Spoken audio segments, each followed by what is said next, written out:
Hi, everyone. We have a great show today. We have Dr. Kayla Humenansky, who is a plastic surgeon at Rich and Humenansky downtown. We get into all things plastic surgery. She talks about what it took to become a plastic surgeon. She's the only female private practice plastic surgeon in Colombia. Talks about different procedures, different options, what she sees. So I hope you enjoy. This episode is brought to you by our sponsor, Warren and Dillon, the Midland's trusted personal injury lawyers. Here's some great advice from our sponsor. Hey there, Brett Warren with Warren and Dillon. I wanted to talk to you today about some of the biggest mistakes you can make when it comes to dealing with insurance companies. I think one of them is giving a recorded statement to the insurance company. The problem is that the insurance companies, they're doing these recorded statements to help their case and to hurt yours. And so they're going to ask some sneaky questions that are designed to hurt your case. One quick example, they'll ask how many feet away you were from the other car when you first noticed them. Nobody really knows the answer to that. But what they're going to do is they're going to say, hey, you should have noticed that other car, and now you're 20% at fault. So do yourself a favor, just don't do it or talk to a lawyer first. Trusted advice, proven results, Warren and Dillon.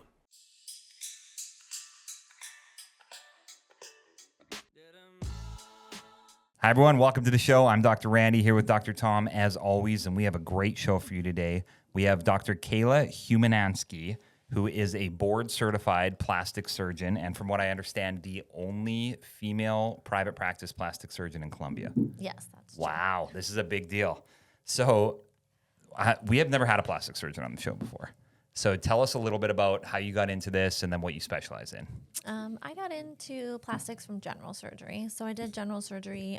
We worked a bunch with some plastic surgeons, and I just really grew to like, the variety that you have. So I always joke, there's like two ways to take a gallbladder out, open or laparoscopically, but in plastic surgery, there's a million different ways to do just a few simple procedures. And then you can also operate on kids and adults. You don't really have to specialize. Mm-hmm. There are different subspecialties of plastic surgery. But just as a general plastic surgeon, you can take lesions off kids. We do burn reconstruction on children. And then there's obviously some more detailed things that you can do afterwards. So when I think of an appendix coming out, you can use the laser, right? Which leaves like a less of a scar, I've heard. And then you can do it. You can do it robotically or Okay. laparoscopically. Ooh, yeah. And then you can do it open, which leaves a bigger scar. But you could do it multiple ways. No, we're going to leave that organ in there. Okay. We're going to work on like the other, more like skin, soft tissue, and then we do reconstruction. So you can do like rebuild mandibles, like from bones in the leg, from the fibula. We do like burn scar releases, skin grafts. Mm-hmm. Then there's peds craniofacial. That'll do like cleft lip and palate. Craniosynostosis, which is like when the skull fuses too soon. And then there's microsurgery or free tissue transfer. So taking areas of one part of the body and relocating that tissue to another area. Okay. And so when you got into this, you decided you wanted to be a surgeon first, it sounds like, and then transitioned into becoming a plastic surgeon. Correct. Do you like the term plastic surgeon? I'm surprised that that's still the term. Yes, I guess. But I think a lot of people, when they think of plastic surgeon, they just think of boobs and butts. And so Not me, but Tom. Not Tom me, yeah. probably. No, I never thought of that. so there's another area called cosmetic surgery, and there are cosmetic surgeons that aren't plastic surgeons. So plastics, that's a hard line, to distinguish for some people, because cosmetic surgeons generally do general surgery, and then they do a year of a cosmetic fellowship. Whereas plastic surgeons, it's either you finish 5 years of general surgery and then do a 3-year fellowship, where you do all of those subspecialties we talked about, and you also learn to manage the complications of those things. And cosmetic surgery is just boobs and butts. Or you can do integrated, and that's 6 years straight from med school.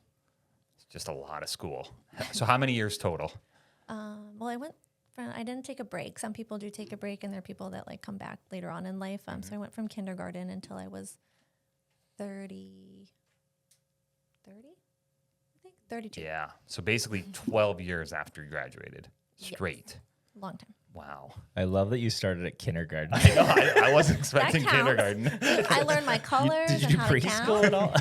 I went to kiddie college. That's great. Okay, so what is your specialty at your local office? Like, what's your favorite procedure? What's your go-to? That depends. So I get that question a lot, actually. So it depends on the day. So breast augmentations are nice. That's just a generally like healthy patient population. You're just helping people feel more comfortable in their clothing. Today's episode is brought to you by our sponsor, Columbia Family Chiropractic, with 3 easy-to-get-to locations, one in Forest Acres, which is by Trader Joe's, one in O'Neill Court by the DMV, and one in the Northeast by Sand Hills. You'll be sure to have somewhere near you. They offer a ton of services from corrective care, on-site digital x-rays, spinal decompression for bulging or herniated discs, dry needling for injuries, pediatric care, and a Class 4 laser. They accept all your major insurances. And if you mention this ad, you'll get a discount on your first appointment. Check out their website at cfc4health.com or Google Columbia Family Chiropractic. That's cfc4for health.com. And then like skin cancer reconstruction, particularly on the face, that's mentally challenging because like a puzzle, and you have to think about all the functional units of the face and how they're going to work together. And then breast reductions are actually like very rewarding for patients because they just feel immensely better afterwards. Is that tough to do? Like, is an implant harder than a breast reduction? No, an implant is actually relatively simple. Really? For breast augmentation, the majority of the surgery is actually the preoperative planning. So you have to discuss, like the goals. There's different profiles of implants, like how far off the chest wall it sticks. So that's the hard part of a breast augmentation, I guess. And then the surgery is relatively simple. Whereas breast reduction, you kind of like, it's all open, and then you have to put it back together. Gotcha. Is AI helping a lot nowadays, where I envision like somebody comes in, shows their breasts, you take a photo, you put it in the computer, and then you can kind of manipulate it to with AI to say like this looks like a good size, a good shape? Yes, so that's actually been around in plastic surgery for quite a while in regards to picking like implant volumes, and same thing with like a facial procedure, so you can morph the nose into what it could look like postoperatively, or a chin augmentation or implant there. But nowadays it's come a long way because now there's apps. So before it was like a big picture or a camera, and you had to have a separate room in your office, and now it's like, download this app on your phone and take a picture, and patients can do it at home. Does it turn out pretty close to those photos? Like, that's what I always wondered, is sometimes you get these photos looking really good. For the AI in like young, healthy patients, yes. Because some of it depends on the skin quality. Mm-hmm. And so patients that have like a poor skin quality, the pictures probably aren't exactly relatable to what the postoperative outcome will be. Nice. I saw recently too, like, and I don't know if you get this at your like one of your clinics or if this is something you'd order from Amazon, but like stuffing the bra with a breast, like almost like on the outside of the breast, and wearing that for like a day, so you can kind of see how it looks to you, how it feels, like the weight and all that stuff. Is that a thing now? That is. So they make like sizers you can buy from home and do that so you can wear them around. We have sizers in our office. Actually, research shows that sizers aren't overly helpful in regards to like setting realistic expectations for postoperative outcomes, and that pictures are better. So we always ask people to bring inspiration photos, what you found online. So it's like of, old I call Playboy it magazine. Dirty homework. Like, hey, go Google pictures. Do that at the office you're working at. Who's the most common picture brought in? Actually, there's Probably no faceless, right? Correct. Yeah. So Yeah. there's no like celebrity that I feel like people bring in a lot, because the people that manufacture the implants, they actually have websites that you can upload your pictures to. So you just want to find someone that's a similar body habitus to you, and like preoperative size, because you want to compare apples to apples. Like if I was going to get an arm implant, I would bring a picture of Mark Wahlberg. Oh. Or if I was going to get a calf implant, Kelly Kloss. probably my dad. We do calf implants. Do you? Do you? I've heard that they were really hot for a while. It was a big deal for a little while. In Canada. They can. That's funny. Around here, maybe California, like patients that have a lot of like bodybuilders and things like that, they're really interested. Around here, it's more for symmetry. So one leg either had a like traumatic injury and it's smaller than the other, and we're just trying to sort of balance it out. So if I came in, you'd probably just say, you just need to work out more. Do your Eat toe some raises. protein. So, all right. Is every part of the body on the table to do surgery on? Oh, good question. Like, is there anything off limits? Gotta be. No. Really? So the thing with plastic surgery is the hand and anywhere it can reach. So we can operate, the scalp. I've taken off some lesions on the feet. Yeah. So really just anywhere. Tongue?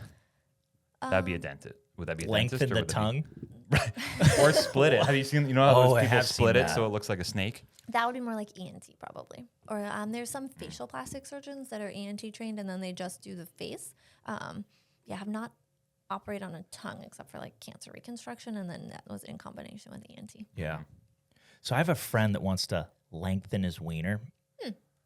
Is that something that you guys do? No. So who's your friend? It's a friend. To increase the length is really not Right. Girth you could They do- increase? Yes, you can. So you can fat graft the penis. What's that like? So Have you that's done any of those? once Really? in fellowship? What kind of girth change are we talking about? Are we going, Not a lot. really? Yeah. I mean, well, Like it's a- doubled it almost? No, like 20 centimeter, like around 20% more? What was there any reason that the guy needed it, or he just wanted it You just want larger? It was cosmetic. Gotcha. Yeah, no like trauma to And that then where area. do you get the skin for that? It's or- fat grafting. Oh, so really? it's like liposuction, and then you process that fat and then you re-inject it. Okay. We So do you, that for all areas of the body. So the breast, that's common like BBL, or, oh really? is how you can increase the buttock size. Yeah, walk us through that. So you're taking fat from somewhere where somebody doesn't want it, or like you kind of have your areas. It's like this is the pocket we start with, and Generally the abdomen, so that fat's the nicest, and those it kind of goes well together. So you're like liposuction 360 is the term. So the anterior abdomen and then the Yeah. posterior, trying to make that more hourglass figure, and then you can re-inject that fat into the buttock or the breast are the two common places. and so when you reprocess the fat, what is that like? Does it go through some sort of machine that? So there's different machines, and there's a lot of literature on which one might work better than others, and everyone kind of has their own like fat processing. So I like just decant it. Some people wash it with fluid. Some people wash it with like surfactant type solutions. So that's a large market. How does it come out though? Does it come out like all in one piece, or is it like I picture like almost like a paste or like a gel? No, it's like bloody. It can be bloody. So it comes out as like little, like if you ever cut your leg and you see the fat on the inside, it kind of looks like that, but it's in a Really? syringe or a bag. Interesting. Yeah. And the 360 lipo is somewhat new, right? Or is it just a new term for something that's been happening for a long time? Yeah, it's probably just a new term for something. And then nowadays with the internet, people try to be catchy because everybody wants to go viral and do their thing. So, like a facelift is a facelift. There's no way around it, but everyone has their own name for however they do it. So lipo 360 is really just anterior and posterior trunk. Sometimes in people that don't have like a large donor site, you can go to like other areas. So the arms, the thighs, you can liposuction all sorts of the body just to get as much fat as possible. And you have it's like a little stick, and you go back and forth in it, Correct. I call it a wand. a wand. It's like Harry Potter. Yeah, but the 360, my understanding was that you do it from a whole bunch of different places so that it's more evenly distributed. Or maybe that's just normal. Evenly distributed, like the post-op results, so you don't have one area. Exactly. You're not taking it all from one area. You're taking a little bit from a whole bunch of different areas. Yeah. Like the saddlebags. Oh, The saddle- love handles. Why do they make such weird, unfriendly names for things? Right. Yeah. No. Okay. It's just the same no matter what. Yes. So some people try to divide the like abdomen up into areas, so like Yeah. the upper abs, the lower abs, the waist. But essentially, you don't want to, in my opinion, try to do really one without the other. So it's either like the abs and the side, like the waist, so Yeah. abs and waist, and then the back. But I don't generally like to do like just the abs because Yep. then you end up looking kind of boxy. I say Yeah. SpongeBob, but And there's no repurposing somebody else's fat into somebody else, like transferring it? Well, you can if that person is a cadaver. So there's cadaver fat. Wow. So there's a couple different. There's one company that already has it out, and another company that's creating one, and that's for people that don't have a lot of donor sites. So the one is used in breast reconstruction, and then you can also use it in the face for like volumization of the face. Yeah. Nice. But it's So- decellularized, so you can't use like I can't give you my fat or vice versa. Yeah. And because the cadaver doesn't have an immune, Correct. The way that response they to it? process it, they get rid of all of that. I see. What about diastasis? I mean, we're just gonna rapid fire Yeah. some questions at you. Yep. And I say diastasis recti. Is that how you pronounce it? I say diastasis, but it's Yeah, probably that's how my like- wife says it too. That seems like a big thing after childbirth, Correct. but there seems to be a big argument about it. I see some people saying if it's less than 2 finger width, then you can use exercise and strength training to get it together. And some people are saying you can't, and some people are saying if it's 3 finger widths. Yeah, I don't think you can get it back together no Yeah. matter how wide it is. I think that you can, strengthen the abdominal muscles on either side, because the diastasis is essentially the like fascial separation, and the fascia doesn't contract. It's those muscles that get stronger that allow you to hold it in more. But even if you were to like lay down on the floor and then try to sit up, you can kind of see that like football shape. And is that a common one? I hear about that one all the time, I feel like, for people. It is, particularly after childbirth. So those babies are kind of mean and they like stretch it out. And then it doesn't really go back. But you can get a flatter stomach if you're working on like your core strength. Yeah.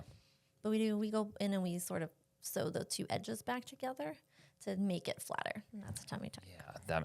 So that's this tummy tuck and diastasis recti are the same thing, or is there a The tummy difference? tuck fixes the diastasis, I see. Got it. which is a different term. So there's another thing called a paniculectomy, and people don't generally know the difference. So paniculectomy is just removal of the skin below the belly button. If you're getting it or trying to get it covered by your insurance, that does not include relocating your belly button. So if you see people without a belly button, that is a thing. Really? Yeah. So What? sometimes people don't put the belly button back. What? How much extra does it cost to just be like, all right, give me a belly button at the end of it? Probably around $750. So I'm lost on that. You cut out the belly button, and then they're saying like, don't put it back, or it costs more to put it back. Because that's a separate CPT code. So your insurance company won't technically pay to have the belly button put back, because insurance is mean. Be That kinda seems cool. insane. You look like I've a toy, never- almost like from Mattel. I've never done that because I feel like that's just mean, But Right. but there are people out there that do. Decreases complications. I'd like and to OR see that times. kind of. Just a flat belly. I maybe I wouldn't. would. I think everybody should get a belly button. I mean, I like belly Afterwards. buttons, but But they're pointless. You don't really need one. right. Well, I like to kind of put my finger in there and do things. They do make belly button plugs. So Really? after a tummy tuck, you can put in like a little plug to try to keep it like open. So sometimes people's belly button gets a little bit small after a tummy tuck. Really? Yeah, I guess. Have you seen too tight of a belly button? Yes, generally, like South Florida makes a small belly button. Really? It's just their aesthetic. That's their thing. It can be little. Like more vertical, like a slit, or horizontal? No, just like a tiny little circle. Really? Yeah. I had a friend in high school who could fit like 5 quarters, like some pogs. Like he could do all kinds of, like his belly button was incredible. There are some deep ones. Large ones, yeah. Yeah, like particularly like older patients that kind of people don't remember to clean in there, particularly if it's like really deep. Oh, So you yeah. can pull some nice like keratin plugs, which is just dead skin cells out of there, and it gets. Is that like earwax of the belly button?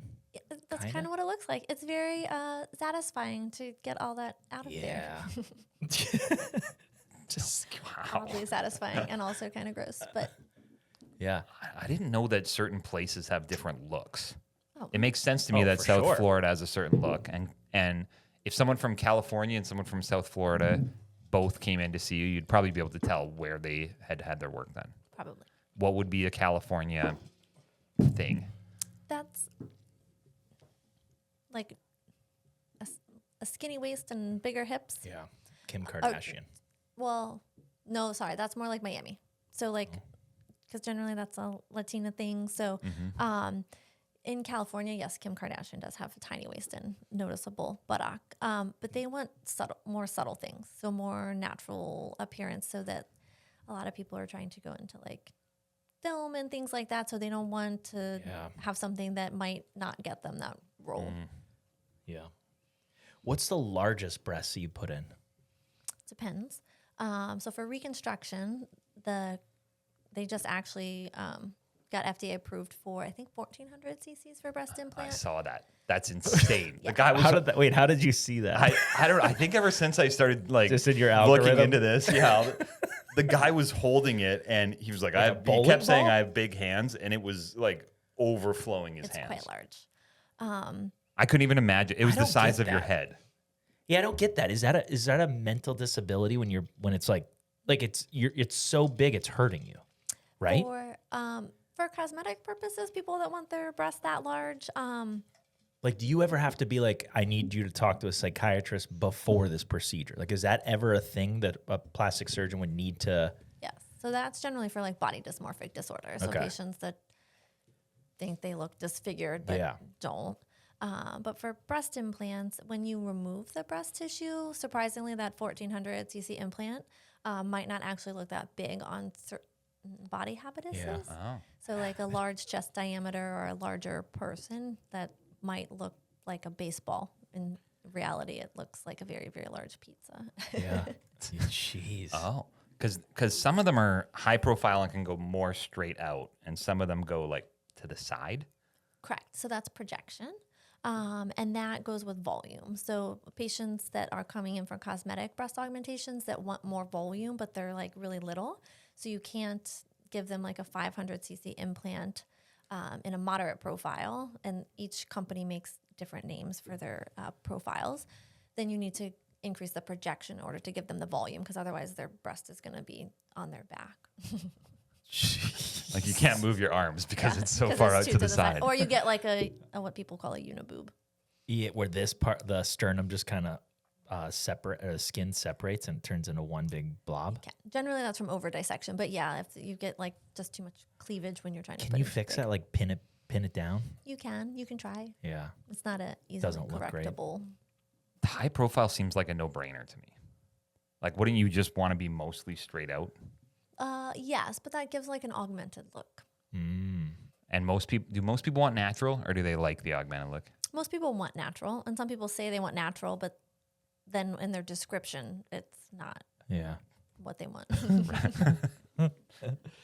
Okay, so with breasts, you said that so there's implants and then you could take fat from elsewhere.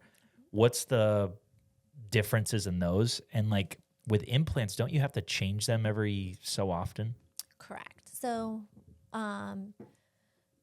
with implants, you should change them. The American Society of Plastic Surgeons around 15 years. So everyone used to say 10 years, and it was like a hard rule. You were supposed to change them after 10 years. That came about from a study from the FDA. So silicone breast implants got taken off the market. In order to get them put back on the market, they had to do a study for 10 years. So that's where like the 10-year number comes from.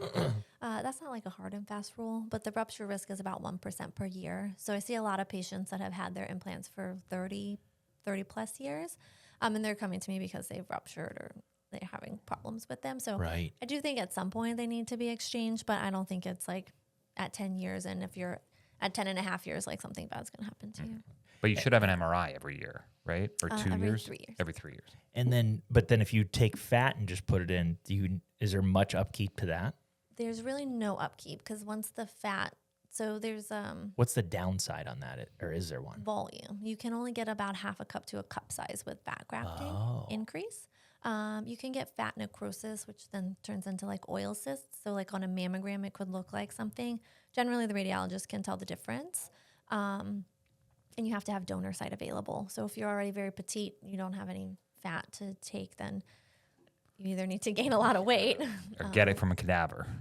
Yes, that'll be very expensive for you. They don't give it to you for cosmetic stuff. They will for a hefty price tag. How about implant poisoning? I've heard this is a thing, like a slow leak that people are getting weird chronic fatigue and autoimmune. And is that? So generally that's BII, and there's like support groups for it. So breast implant illness. And everyone always, like, the first question, they're like, do you believe that that's a thing? And I don't know how many listeners know about like fibromyalgia. So that's always what I relate it to. So it's a diagnosis of exclusion. So you can't run a test or have one specific symptom that says that's what it is. But I have taken out some implants for patients that thought that they may have it, and they feel much better. So like patients with autoimmune disorders, like pre-existing autoimmune disorders, personally, this isn't like research proven, I think are more at risk for that because their body's already kind of like mad at them for some reason. And so now you're putting a foreign body in there, and they're like, hey, what is this? Interesting. And the saline versus the silicone, would a person say they have some sort of immune issue, would they be more likely to go in the saline road? So they're both, the saline implant is still made of silicone. So the shell is still silicone. Okay. So, and then the silicone implant is made of, the shell is made of silicone and the inside is filled with silicone. So it doesn't necessarily Doesn't make matter. a difference, really. So the only difference then would be if it leaks, one, you used to be leaking silicone, the other one you're leaking saline. But apparently the new saline one, or the new silicone ones, don't leak the same. Like you can cut into them and they don't leak. Correct. That's like they're more cohesive gel. So you can cut into it like a gummy bear and nothing happens to it. You can like squeeze it and the stuff will like come out, and then you let it go and it goes right back in. That being said, like when it's in there, if it is leaking, it kind of irritates that scar tissue that you formed, and then that scar tissue can start to harden.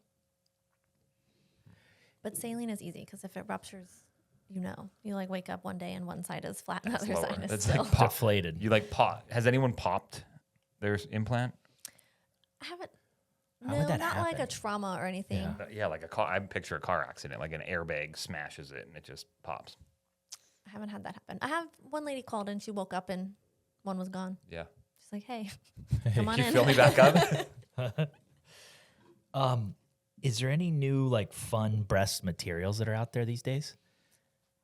Like, is anybody doing like firm, like barely moved material? There's a few things. Like a rock. Hey, can you throw a rock in Yeah, here?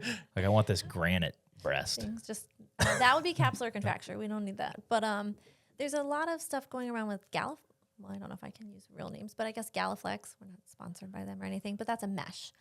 So people are calling that like an internal bra. So if you look on social media, everyone's doing this like internal bra thing. There's no real What goes behind it though? science. In theory, it's supposed to help with breast reductions, bottoming out. So like the breast tissue kind of like becoming saggy again. Okay. And with implants, we're kind of leaning towards putting them back above the muscle. For the longest time, we put them below the muscle. Now we're trying to put them back above. And if you have a heavy implant and really bad skin, your skin can't support that implant. So you put in the mesh to kind of try to hold it up. Gotcha. So you would need an implant to use the mesh, or do people just come in and do the mesh? Some people come in and do the mesh with like a breast reduction. Just to The behind the muscle, And in above. front of the muscle. Yeah, that's been a big thing. I hear about that all the time. Yeah, there's some pros and cons to either one. So below the muscle was thought to decrease the risk of like the scar tissue hardening, which is called capsular contracture. And then above the muscle, the downside is like implant visibility, but you get less pain. So it's a faster recovery because most of the time the muscle's like mad at you and it's like spasming Right. when you try to put it below. And if you put it above, it's like a couple days after surgery, you're feeling pretty well. And the results are pretty much the same. Yes. What do follow-ups look like on these breast procedures? Like how often are you looking at them? So for our practice, I generally see people at 1 week, 3 weeks, 3 months, and then I follow you annually for a year if you have an implant. Gotcha. Nice. What's the longest procedure that you guys do, time-wise? The longest procedure I would do is 8 hours. All in one deal, Correct. like one day. And that's generally like a combination of procedures. So if you do like a tummy tuck and a breast lift, that probably take about 6 hours. Sometimes you can do like arm surgery with your tummy tuck. So depending on the combination, but in the state of South Carolina, you can't go over 8 hours. Do you take a lunch break in there? I do not. But You- all so the you're other just- all the other our staff does. Really? So you're just there leaning over the patient the whole time? Yeah, it probably goes by quickly. Like I don't take a bathroom break. You just keep going. It's 8 hours, no bathroom break. I don't drink a lot of water. What do you? Yeah, when you wake up in the morning, you're like, all right, no water today. Just a cup of coffee. It's interesting to think for 8 hours that you can just focus for that long. But I think when you're in the moment, you just have to keep going and going and going, right? It's not. There's not a Doesn't normal seem like stopping 8 point. hours. Yeah, it's like you're like, oh shoot, it's been 3 hours already, and you did like this one portion of it.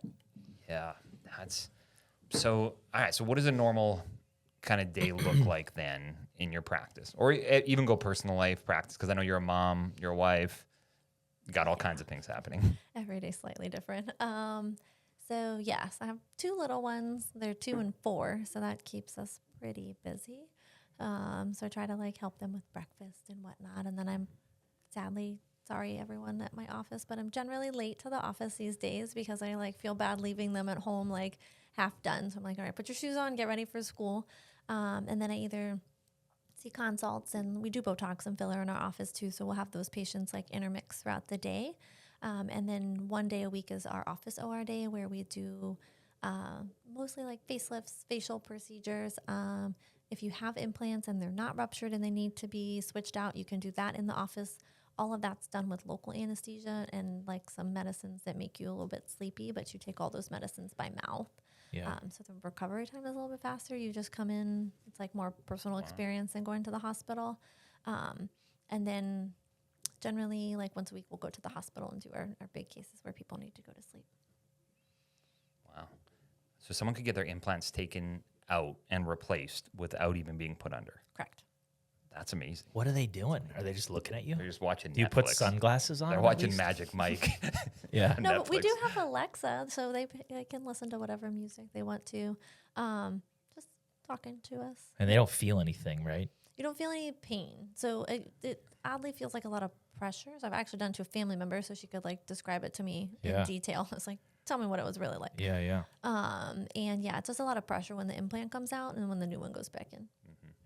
So then do you have code words when you're in there, like to your team, that the people would know? Almost like speaking another language? No, but we should. Sometimes my eyes get really big, like, I don't know. Right.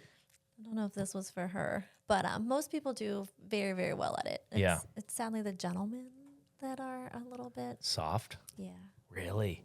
That doesn't surprise me one bit. Yeah, what are dudes having the most of nowadays? Just like liposuction and... Mostly liposuction. We've Nose gotten- jobs?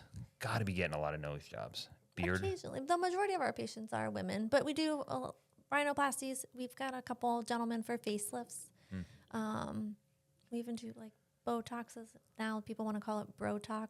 So Yeah. you can get your Brotox. And I do think that some gentlemen should probably invest in that. It's easier to prevent the wrinkles than it is to try to treat them later on. It's like, I'm just thinking, I'd love to like scan myself. Do you have like a thing where you could just scan yourself and say like, what would AI do to me? Or do you look at people and go, Tom, I'd like to like tuck that saddlebag you got hanging out there and Sadly, add a chin. do that on a daily basis now that I do it every day at work. I kind of do it at the grocery store or if we're out to dinner. Just in my mind. You just want to get your scalpel on some people. Just want to like just slide them a little note that's like, hey, We could fix this. and it's mostly chins. So that's like Yeah. a home, like just very easy to spot people that kind of have a recessed chin, and it like makes Oh, like a where it world- flattens yeah. in. Yeah. Makes a world of difference if you just put in a little chin implant in How's there. mine? Yours is fabulous. Okay, thanks. Wait, so Yours is as well. it filler? Is it filler or is it a little... You can try to do it with Silicone filler, thing. but it is a little silicone thing. That's like the permanent way to go about it. Like Zac Efron got that. What? Yeah, whole wait. jaw What thing. happened to Zac Efron? Did you see his like? I did a long time ago. I haven't recently because I don't really care what he did to his face, but I should. But yeah, he definitely has a much more chiseled jawline. It's got to be implant stuff, or would it be filler? It's probably an implant to get that kind of volume, but you can do it with filler. It just takes like multiple filler sessions, and then the downside of filler is it needs to be repeated. What whereas does the it implant's feel like? What permanent. does that feel like? If it was an implant up here, would it feel like I'd have something here all the time? Like I'd touch it, or I'd just get used to it? You just like once it's there and everything is healed up, you kind of like forget about it. We've had people come into the office and I'll be doing something and they forgot they even had that procedure. What? I don't know how you forget you had surgery on your Right. face, but yeah, they just like, oh yeah, did that like 10 years ago. I'm like, Do you do any metal work? Like our friend had a barbell fall on his forehead, like bench pressing.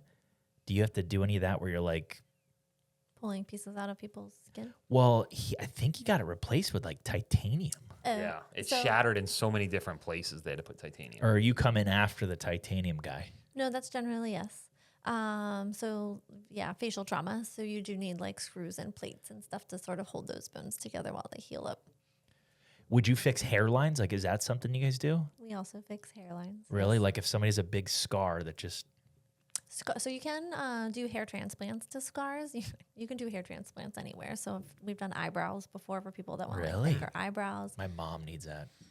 She paints them on She completely. can get them microbladed nowadays. I looked into that for her, but somebody is saying the upkeep on that, you have to go like every 3 weeks or something. No, I think you need it. You get it touched up. Like you get it done once, and then you come back like a couple months later and get it touched up, and then it's like a regular good. tattoo. It might fade, over the years, and then you just get it. I was redone. going to buy that for her, but I just wasn't sure. Like I don't see her going back for follow-up stuff. That's And then the it's also like a tattoo. So right. hopefully you need to make Mom, I sure it's bought done you a like, tattoo. correctly. All right, tell me more about the hair transplant stuff. So there's two different types, right? There's the one where they take the kind of like a strip out of the back of your head, and then there's one where they take follicle and You're transplant. very that one. knowledgeable about this hair transplant. Oh yeah, I know everything about that. So follicular unit extraction is the little hair follicles. So you take them out, you can split them in half. It's done like under a microscope. It looks like they're in a microbiology lab because there's generally technicians that do it, and they sit there and they split them up, and then you go back in and you make little holes, and then you stuff those little hair follicles in the holes, and then it looks like you have hair up there for a little while, and then all of that hair actually falls out. So don't panic during that stage, and then it grows back. And is that what you guys do? Do you guys, or That is- which one do you guys do? Or We don't do it at our practice, but I did it numerous times in fellowship that I made myself sick about it. But and then the strip is less common, just because it leaves that scar. But sometimes you need that sort of volume if you don't have like enough area to be able to take all the little follicular units from. Like Turkey is the place to get your hair done, right? Is that Nowadays, it is seemingly yeah. a big. Is there any reason for that? Is that just where like hair docs go? No, Or it's- price or Price is one, but it's kind of like the social media trend. Yeah. So for a long time, people were going to like Latin America, so Dominican Republic and Mexico for their body contouring Right. procedures. And people still do that, but nowadays Turkey has come about on social media. So rhinoplasty is a big one in Turkey, and then hair transplant. It is thought to be less expensive, but that seems like a long plane ride. right. And they treat you well. They pick you up in a car. They take you somewhere. You get Just it a done. full crew. I mean, I've seen videos. It's like a full airplane full of dudes. Just Going for their hair. yes. It can be a boys' trip. I feel like guys. I'm surprised that guys don't do more. what percentage of dudes do you guys have? I guess. At our office, Yeah, like probably 5%. It's really a small That's kind of volume. what I pictured. What would you think guys would be doing? Like I- I've never thought about plastic surgery at all ever in my life. I just feel like guys I feel like chin would be big. I feel like nose would be big. For some reason, I think calf would be big. I know hair, massive. Pecs? I don't think you do pecs, but I could see Maybe shoulder. delts. Yeah. Would Shoulder you throw in makes a sense. delt? Like some shoulder pads? I have not done that. Or like a lat? No, I don't think I would do that. Sounds seemingly problematic. You can fat graft any of those areas to make them larger without actually putting in implants. But you want muscle. Would they there, be not blub? fat, Yeah, though. would they be blubber? Like what would they feel like? Firm? An implant? Like if I added more fat to my lats, just thickened up my neck, It would just would it feel blubbery? It would feel just like your regular skin. So Oh man, firm. that would be amazing. So we need to think about this. well, that's why I think it'd be cool if like there was a machine. I came in a Speedo and you just scan me and you go, okay, this is what the machine's spitting out. You need this, this, this, and this. Might want to think about it. And then show me what I would look like afterwards. I think that'd be awesome for everybody. There is one that does the whole like breast imaging. You can do other body parts with that. Yeah. I don't know that you program it in with fat grafting to Yeah. not what- There's to not something for uncommon the areas. delts. Yeah. Yeah. I feel like nose. I'm always telling my wife like, oh, I just can't breathe that well. I probably needed like a nose. Like that. That seems like the thing, but I actually can breathe well. I just keep saying that as if like that's going to be the excuse. But that seems like that would be the natural excuse to get a nose job, right?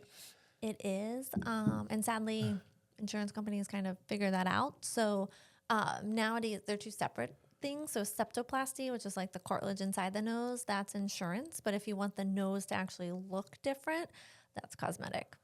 So if they're going through surgery, you're going to close them back up, and instead of straightening it, you have to put it back to the old crooked way. Aesthetically. Yes and no. So you don't put it back. So the septum is not important always in the shape of the nose. So sometimes that's other things that are contributing to it. So you just take the little piece out that's crooked in the septum, and then you put in like things that help hold the lining of the nose together, and then yes, you leave it alone, sadly. Yeah, that I need to know more about that because I played hockey. I mean, I play hockey, but I played hockey. now I like play hockey, but just like fighting and getting your nose broken all the time. But then you just never know like what the inside looks like or if it could be better. Yeah, well, the outside of your nose looks fine, but you can look at the inside and see. You just use a little speculum and look up, and you can see which side it's pushing to, if it's pushing to one. Really? Yeah, your nose looks good. If you got in a lot of fights, you're good to go. Really? So, because you can get an X-ray. So I got an X-ray looking at it, and it didn't look equal side to side. But I don't know if if it ever does. If you're not having any difficulty breathing, then no. You just look at the line from the eyebrow down along the side of the nose, and those are like the dorsal aesthetic lines. And if they're even, then a little Yeah. collapse Fine. on the one side. But it's and like not the end noticeable. is kind of not even. Yeah, So you could just snip that.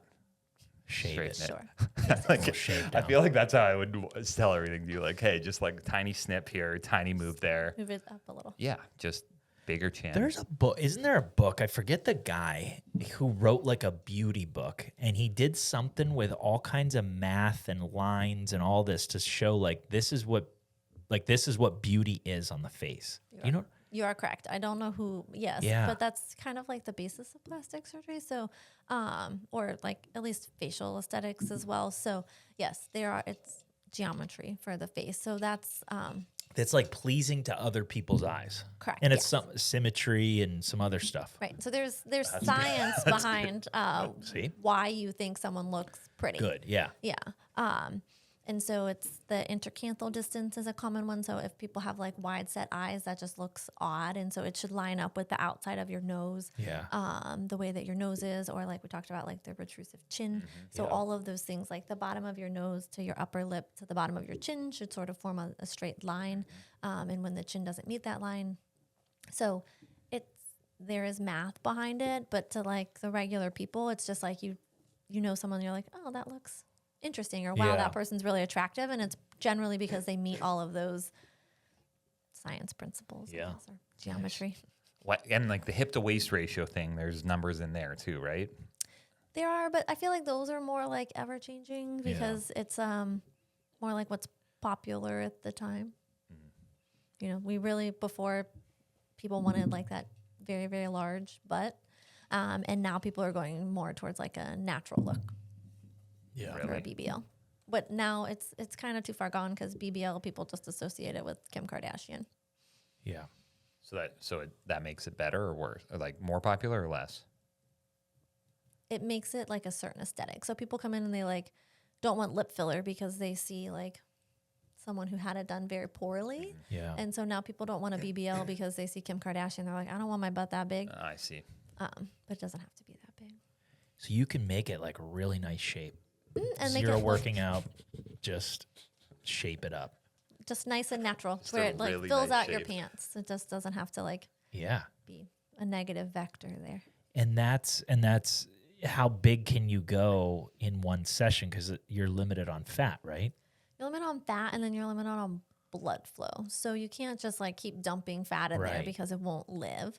But there are people that have put up to like over a liter per side on the backside. I love that you're using the metric system. Is that what you guys do in surgery, or do you guys?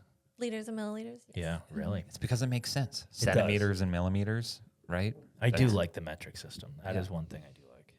Just have to get the rest of America on board. Yeah. Right. Like, who knows how many ounces? My kid, so we homeschool our kids, and my second and fifth grade daughters, both of them are like, they're like, yeah, we're not doing that well in measurement. They know everything in the metric system perfectly, and they're like, Dad, how many feet are in a mile? I'm like, I have no clue. And I don't know, are there like how many pints are in a quart or something like that? Nobody I'm like, knows that "Ah, stuff." yeah, I don't. They're like so hard on them about it, and I'm like, I don't know if We it go matters. to Canada every August. And so we'll listen to the weather or whatever, and they're like, and it's 32 degrees. I'm like, what? And I'm like, oh, yes, Celsius. Celsius, yes. I'm like, oh, it's going to be hot. Where do you go in Canada? We go to Bob's Lake, which is like Tichborne, Ontario. Okay. For what, fishing? Fun. We just stay in cabins. There used to be like no cell phones. It was just like, Right. some of them don't even have showers. There's like a shower house. You're like off the grid, but now technology has found us, so your phone works. And But the exchange rate is great when you go to Canada. oh my gosh, when I was a kid, I would like save up all my money, and then I was like, look, I've got like double. It's Where are kinda you how it from? works. Are you from Canada? No, I'm from Ohio. Ohio. What part of Ohio? Akron? Oh, it's kind of near me. I grew up in Erie, Oh, yeah. Erie, Pennsylvania. We'd always go to the Quaker Steak over there. Quaker steak and lube. Get the wings. All you can eat wings. I have no clue what you guys are Dude, talking it was about, but dynamite. it In high does school, we not did that a sound lot. good. Oh, we used to have competitions on how many wings you could eat because it was all you can eat. How many have you got to? I want to say 95, but that sounds insane saying that out loud. Well, I got to 50. And I'm Okay. a small person. Yeah, so. then that might be accurate.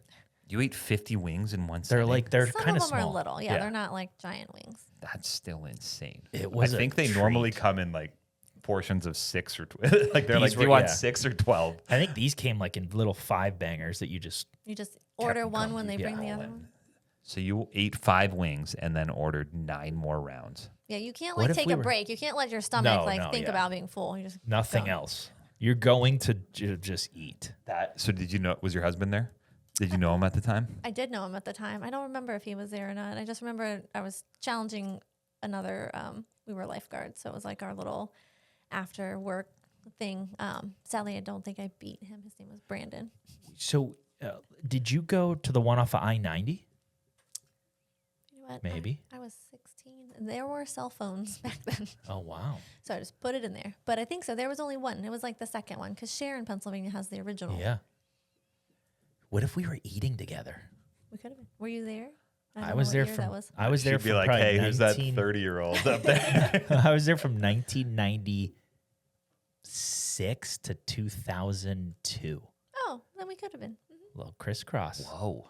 We could have been That next would to have each been, other. you guys could have been eating wings. Yeah. We could have high-fived maybe like, hey, you're doing a great job. It was all there. We only went for all you can eat, and it was one Yeah. day, I think. Yeah. So when did you meet your husband? I want to talk about, and have you always known that you liked hockey players? No, I didn't even know what hockey was. It's gross. What? In Ohio? She was like, oh, it's gross. No, Sweaty. she didn't know. She's like, there's something wrong with these basketball guys and these No, football no, and no, no, soccer. I know there's got to be something else out there. Or lacrosse. I didn't know about lacrosse either. And those are the Oh, two yeah. sports he plays. We met as lifeguards. Oh. So we both worked at the pool together. Good legs on him. Good thighs, I bet. He has good hair. He has really good hair. He does. Really? Like, did he have the mullet, like, longer? He got called ma'am when we lived here, when we first moved here from behind. So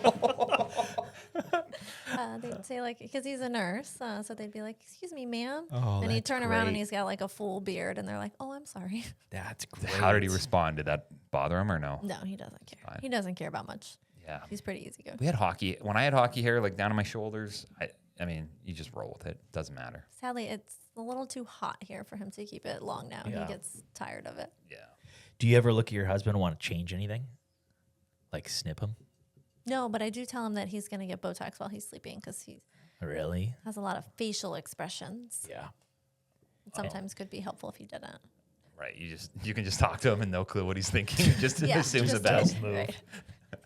That's great. Particularly with like the kids. I'm like, "Ah, you just have this like, what the F look on your face. Like we just need to get rid of that so no one can know that that's what you're thinking. Right. I feel like that's part of a dad's job, though, is to just be that guy. It's a little rough around the edges. Yes, and he's a little bit of a helicopter. He does a fabulous job. They don't get injured when he's there. Really. But you let them go. You let them dive from the top rope. I just, they got to learn. I just say, hey, you're going to get hurt. Right. And you're like, I can fix it anyway. Break something. I do I'll tell fix her, it. I'm like, if you get stitches, it's going to be in the kitchen. We're Yeah. not going to the ER. Yeah. Right. Do you nowadays with scars? Are they bad anymore? Are you like what's the things? Because I know like the class 4 laser does well with scars. So I know there's more stuff out there, but back in the day, there used to be some pretty rough scars. Scars a lot of it's genetics. Okay. But there are a lot of different alternatives for scar management if it were to scar poorly. So the one thing I always tell patients is silicone-based scar creams. There are like some publications out there that say that it is more efficacious than like vitamin E, because everyone always asks about vitamin E. Yeah, vitamin E. There are some people that put like tallow or something that they bought at a farmer's market or something. Essentially, if you're going to scar poorly, you're probably going to scar poorly, but the things that you can do are silicone. And then if you scarred poorly, like microneedling and lasers, Yeah. and different lasers treat different things. So like IPL would work for color. A lot of times the scar is purple afterwards. So I always warn people, particularly with like tummy tucks, it could be up to a year that it just stays kind of like this purple color. So don't be like alarmed. It will eventually fade to just should be a thin And line. how big is like for a tummy tuck? How big's a scar? Generally, it's from hip to hip. Oh, really? That big? Mm-hmm. Dang. So, are you going? What? This is gonna sound weird. What orifices are you going in? Like, what holes and areas? Is there ways to like go in a hole to avoid that? So in Colombia, What? I don't even know if I understand the question. Does the I think question I make sense to to you? make the incision Yeah. smaller. Like they so- started doing through the armpit, for example, for breasts, which is not really a hole, but it's like a hidden area to get to the breast, so you don't see it on the front side. So, But I'm thinking maybe you go through the butthole.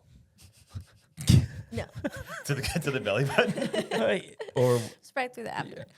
You can, like, if you have a C-section scar, you can try to use that C-section redo scar. that, yeah. And you can also just make it smaller around here. A lot of the people are a little bit older and kind of doing it the same way all the time. So,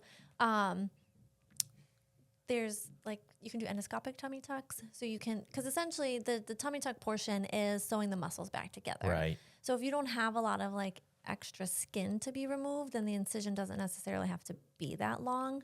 But I think some people just get stuck in the like, this is a tummy tuck and I do it the same way every time for everybody. Right. And then the telltale sign of a tummy tuck is the incision around the belly button. That's where you go. Oh, yeah. Because you just see it. It's a circle around the belly button. You know that they've had a tummy tuck. So Gotcha. you need to make the belly button look realistic if you have to go around it. But Maybe sometimes put some hair on it or something to hide it. just like implant. make it more of an innie so you can put coins and whatever your friend put in there. Storage. I don't need a purse. I got a deep belly button for my plastic surgeon. And then just trying to make that Yeah. incision on the bottom as small as possible. But there's no unique things that they're testing, like go through the. There are a few people. So there's one gentleman out in California that uses a device that's supposed to help tighten the skin. So if you can tighten the skin above the belly button, you can make a smaller incision on the bottom. You actually detach the belly button and so that you can get all the way up to the xiphoid process, which is the bottom of the sternum. I'm sure you guys knew that. But and then you can be able to sew those muscles back down or back together. And then you just close it back up like your C-section scar because you didn't need to take any skin off, but you just need that skin to be tighter and the muscles to be put back together. Yeah.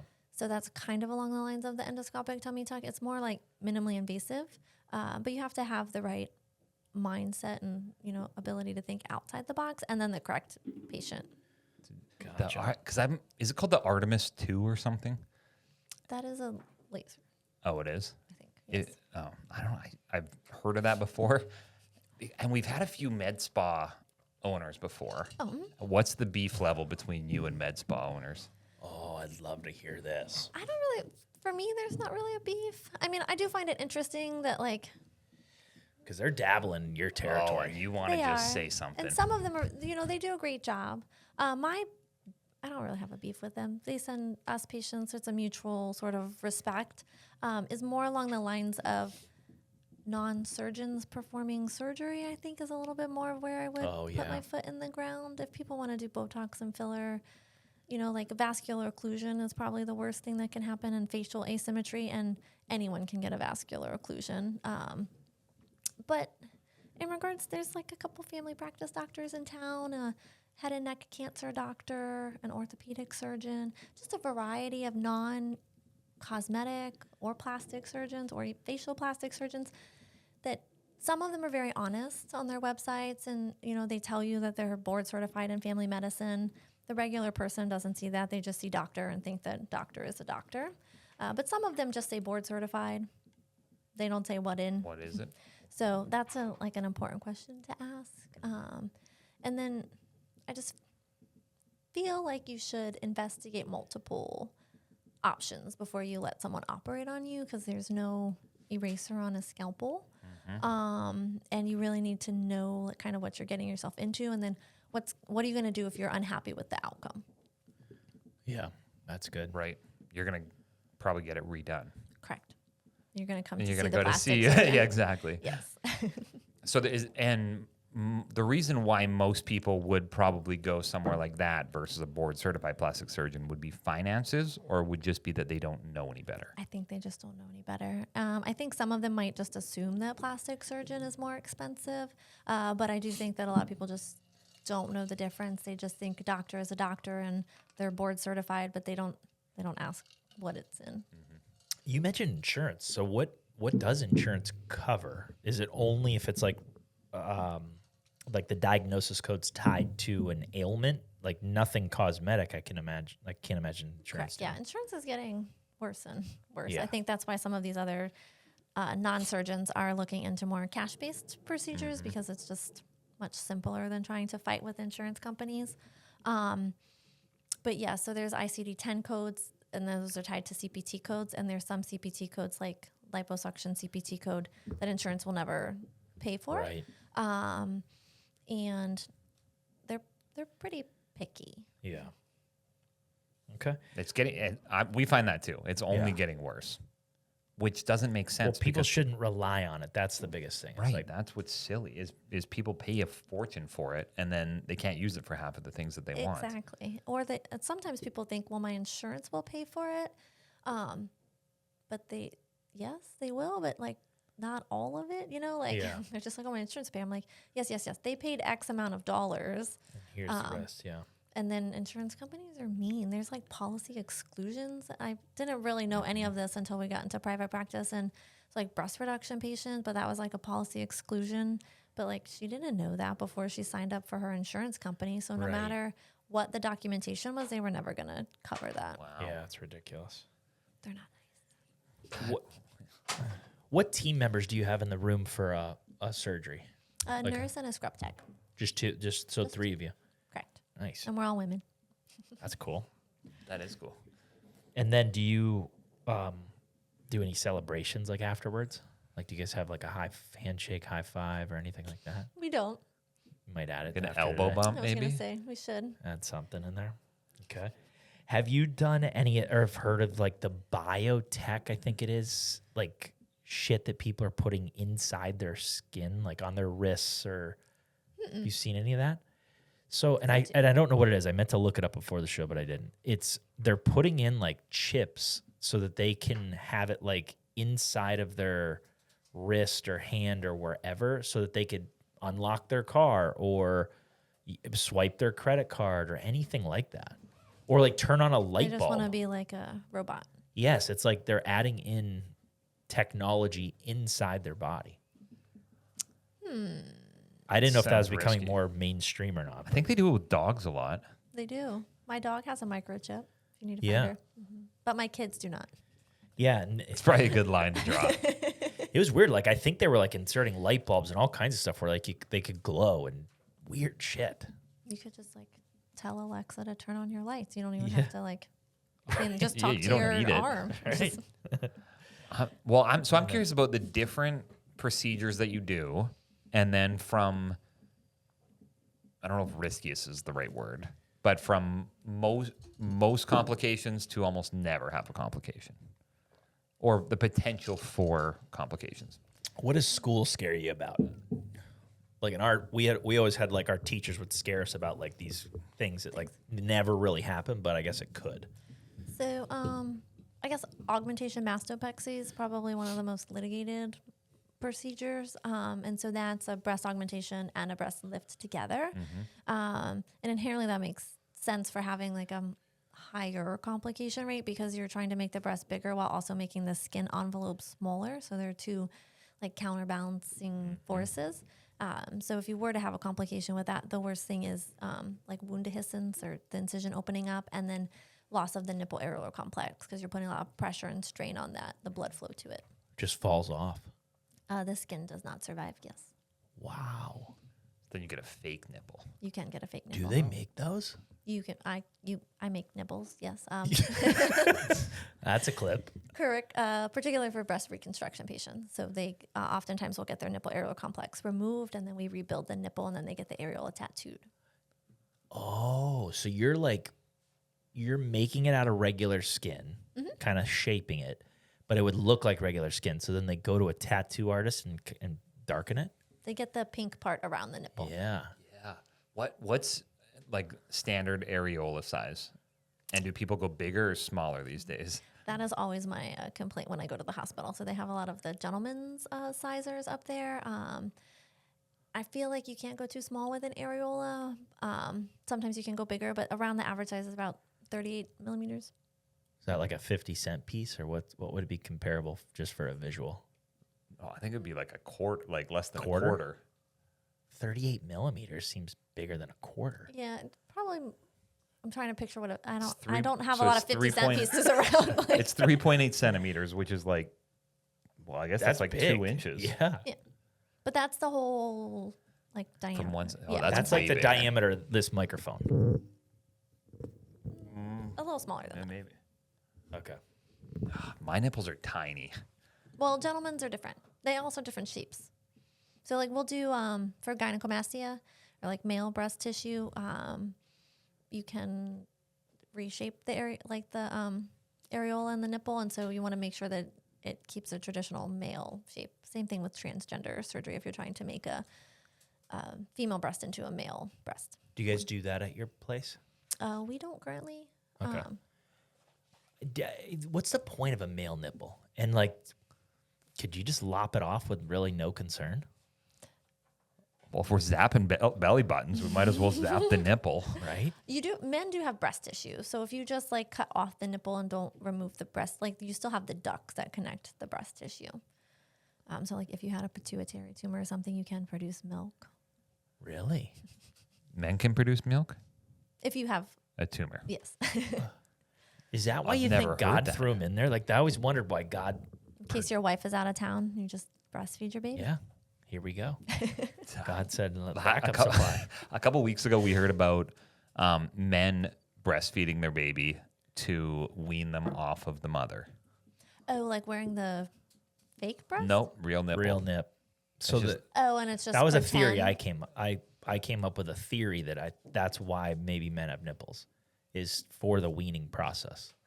Have you ever had? Well, that's kind of like a sexual thing, but had someone try to like, Suck my nipples? yeah, but No. like aggressively and really Oh, kind of mean. God. So, if I you- wouldn't like it. Yes, I've got bit once and it was terrible. Oh, God.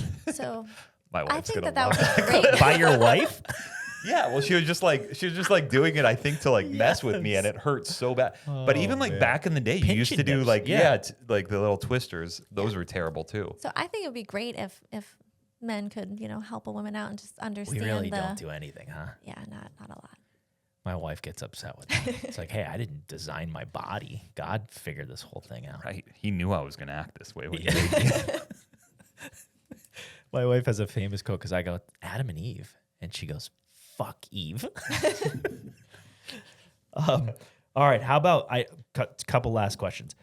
What's your process look like, start to finish? So somebody calls you or puts in an inquiry online, and then tell us kind of that to surgery. So we see you for a consult where we go over like everything, you describe kind of what you're looking for. We decide whether or not that's, like realistic expectations and kind of try to like set that framework. Then if you want to proceed with surgery, we generally would see you back again just to go over everything one more time. That's 2 to 4 weeks before your procedure. And then we go ahead with the operation, and then we see you, like we said, 1 week, 3 weeks, and then 3 months. And most things are just a one-day procedure. There's nothing that's multi-day, is there? Correct. No, I don't do anything that requires you to stay in the hospital. Okay, nice. So they would do the like consultation thing. They might have to do a picture, send in some pictures of themselves or something. Generally, we just have you come into the office because pictures can sometimes be misleading. Okay. And then from there, they'll say, I want this, and you'll figure out if that's feasible or not. And then they'll schedule their surgery for how far out usually are they scheduling? For like a hospital-based procedure, a month or so. For the in-office, it's nice because we just have our office operating room, so it's kind of like whenever they would like The room's to have available. it done. Yeah. And then, so you kind of went from like what would be like the most complicated, which is the breast lift with an augmentation. I kind of want to hear the other side of things that people don't do that you were like, it's so easy and it's so low risk and the recovery is pretty fast. Like it's crazy that people are living with things and not doing it. Well, breast augs are pretty like short recovery time, and the whole procedure takes about an hour. And then the chin really gets me. People just living without chins, and it's just a little incision melts into beneath their the chin, neck, and yeah. you just kind of slide that little thing in there. Yeah. Yep. You're big on chins. Yeah. I didn't expect you to be that into chins. Have you seen? You know what she's talking about though, where it's like just like it's flat in. I do know just that. like goes straight to the neck. Yeah. You just looked at my chin. I know, but I know what you mean, and I think it would make a big deal. I just wasn't I expecting just think you to people say don't that. think about it. Like everybody thinks about a breast aug or a tummy tuck and things like that, but nobody thinks about the chin. I just like the idea that everything's on the table. Like forearms. You could put a forearm implant in if I wanted it. You could. I wouldn't recommend Like a that tricep. business. Triceps. Yeah. What about shapes? Like, are people doing any shapes? Like if they wanted like just something underneath their skin, like a heart on their arm. No, but I think the tattoo parlor will do that for you. Really? They make like dermal piercings, I know at least. So they probably put something under They there go for under. you. I was wondering about piercings. Have you ever heard of a Jacob's ladder? It's like it's like when males have a whole bunch of piercings on their penis. Oh, I have not. Sounds very uncomfortable. I've never heard of it either. You haven't heard of that? I've heard of a Prince Albert. That's just like I one don't know. though. That's like that's one a in the- single one? Yeah. Supposedly it's like multiple all the way around, but then I always think like anyone who's doing that, it's got to get ripped out sometimes. I always picture people with weird stuff coming to plastic surgeons. I had more weird stuff in general surgery. That was more like people putting things in. in their butt. In their butt. Yeah. We've heard of light And bulbs. I have little hands, so I was always, on the Live animals have gone in there. You had to put your hand in there? to try to get it out. Yeah. I have little hands. Whoa. What if it was light bulb? I haven't had a light bulb. Flashlight, like a dog toy, an icy hot bottle. Those are just the ones I remember. Weird stuff. But you've never had a live animal. Not a live animal. That's a thing. Hamsters were big for a while. Oh, just like a regular hamster. Yeah. They would have some sort of like PVC pipe that they would put in there, and then they'd let the hamster roll down.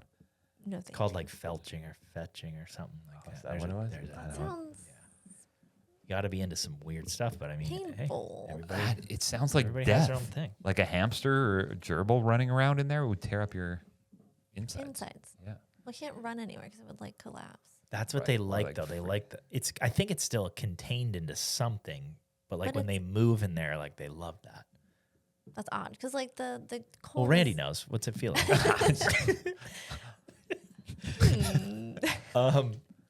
He did know a lot about he it. did know a lot about it. I know. Well, it's because Jacob's I had another friend who was a nurse at the hospital, and he would tell me All the fun what stories. as it, and this is probably 7 or 8 years ago, but he would tell me as the new trends were coming down. This is a This is Canadian what's thing. happening right now. No, this is a Southern thing. You know what my wife just told me? My wife was a trauma PA. And we were talking about this. Like, they strip people naked when they get into just do. to check their parts. And I learned that she had to stick her finger in buttholes to check anal tone. Oh, Like thousands. for trauma patients. Yeah. I was very surprised. Is there anything weird you guys got to do before you do surgery? As a plastic surgeon, no, Yeah. that's one of the fun things. Okay. don't have to do any weird stuff. But in trauma surgery, we had to do some. And it makes sense because, like, yeah, if there is something that you miss, Like you gotta spinal know. cord injury is a big one. Right. So they always say like how are you going to know if it's abnormal? That was always my worry, like in general surgery when we're doing trauma Right. things. And, you do it to enough normal ones that the one that you're like, oh, that's not normal. And they have like a severed spinal cord. So it's paralyzed. And it's just loose. Is that? Yeah. So you've done that. You've had to do it. I have. and like that was always my thing is I was like, I don't really understand. And then the one patient, she was paralyzed and you could totally You're tell. like, oh yeah, Really? dang. Have you ever wanted to do surgery on yourself? Like be Yes. able to, yeah. Mm-hmm. Like we, as chiropractors, like people want to be able to adjust themselves to see what it feels like. But is there an area that you've like, all right, I wish I could do this? Sadly, so my belly button, this is TMI for everyone, but my belly button is odd now that I have kids and my daughter likes to poke at it and put it back in. So I wish I just need to like Just- redo my belly button, sew it back down. Is that something you could do? Like if you numbed that area, you could probably see that and do that, right? Yes, it's on my to-do list. Are you like gonna do it? biopsied a couple moles and little things before. That'd be cool. You should do that on like Facebook Live. I'm gonna operate on myself. Watch me fix my belly button. Is it weird being the only female in your area? No, it's just it makes me a little sad. I wish there were more women. There's 2 other women plastic surgeons in Columbia, but they are both employed by the hospital. So it's a little stressful to try to like manage like a private practice and have kids, but I definitely think it's worth it at the end of the day. Yeah. It seems like there'd be a chunk of people that want to come to you because there's you're a female, but then probably a chunk that are nervous because you're female. Yeah, I feel like more people should come to me because of female. I see a lot of other people that have went somewhere else and then they're like mostly has to do with breasts. And they're like, well, they're too big or they told me they can't do this. And, if it's safe, then we can talk about like all the pros and the cons and it's your body. So I'm just here to give you the information and then you can decide. Yep. Did you like the show Botched? Do you watch that a lot? I have watched Botched. Pretty wild. It's fun, especially like they always do that like third case that's like out of the park. Wild, yeah. But the other ones are like normal, like relatively normal complications that could happen to anyone, and then they try to make them like crazy. And I'm like, there's a lot of people that could probably fix those things. They're just Right. not in Los Angeles and on Right. television. Yeah. You know what I found is most MDs are pretty dorky, but I'd say plastic surgeons are top of my list of like cooler doctors. Pretty chill. Would you agree? I think so. Like when you meet other MDs, and we have a bunch of their friends, they're mostly dorks. See, Or would you not say that? I must just hang out with the cool people. Yeah, good. All right, good. They're out there. I Right? find that if you have to sell a lot of cash services, you're more- cooler You usually. have to be more relatable. You have to be more normal, yeah. But if you're just in this specialty that it literally doesn't matter because you're walk the in, only do your one, job, yeah. you can be as weird as you want. It doesn't affect you at all. Yeah. And then there's some that are like very specialized that require people to be really into a certain Certain thing. thing. Like a radiology, or what is it? Radiology oncologist, Oh, radiation oncology? radiation oncology. Yeah, those They're like people are physicists / they're wild to talk to. yeah. I mean, it's fun. It's this, They're like but solving the world's problems. it's the same in everything though. Like in dentists, you can generally see certain subspecialties. Lawyers, the same thing. Mm-hmm. I see that in doctors too. Do you do any big events where you're sitting with thousands of plastic surgeons? So there's an annual meeting. Oh, where's that? This year it's in New Orleans. It goes around. And yeah, so it's thousands of people from all over the world too. So it's a fun meeting to go to because you get to see how they're doing things in Brazil or Turkey, for example. And then what's the continuing ed? If somebody wants to become a surgeon, like how much are you guys having to do the continuation stuff? They've actually changed it over the past few years. So now it's like an ongoing certification, whereas before it was like every 10 years you had to go take a test. Yeah. And that test was sometimes stuff you didn't actually do. Right. But now it's 10 or 15 questions, and you just do that every year. Oh, sweet. And Wow. then you have to like go to some CME classes Yeah, or nice, participate in nice. education. Yeah. That's great. And then how do people find you if they want to have a Don't consult? forget me. So I'm on Instagram. It's just Dr. Humenansky, and then our office is on Richland Street. Okay. And what's the name of it? Rich and Humenansky Plastic Surgery. Okay. Currently. Very nice. Pretty easy Love to find. that. Okay. Well, this has been amazing. Thank you so much. Thank you good for stuff. having me. All right. Here We're here for the health of it. for the health of it.